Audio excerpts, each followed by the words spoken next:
গ্যাসটা কমিয়ে দিয়ে আসি। গ্যাসে কড়াইতে তেল বসিয়েছি, তেলটা গরমই হয়ে গিয়েছে। আর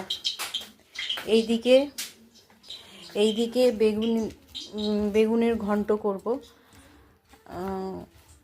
আর ওর দুটো বেগুন, দুটো তিনটে বেগুন ভাজা ওর জন্য আলাদা তুলে রাখবো ভেজে। দাঁড়াও, তোমার বেগুনের ঘন্ট হবে আজকে। আর রাত্রিবেলা আমাদের রুটি হবে, আমাদের বলতে মা আর আমি আজকে রুটি খাবো। আর পুলক ভাতই খাবে, ওর জন্য সবই আছে দুপুরের। লাউ ঘন্টও আছে, ডালও আছে, একটু চাটনিও আছে। আর এই যে এখন তো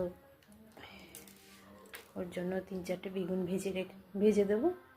ওর রাত্রিবেলা ও হয়ে গিয়েছে, পরে আবার আসছে। নুন, চিনি, হলুদ দিয়ে একটু আগে যদি বেগুনটা মাখিয়ে রাখা যায় তাহলে দেখবে একটু তেলটা কম লাগে ভাজার সময়।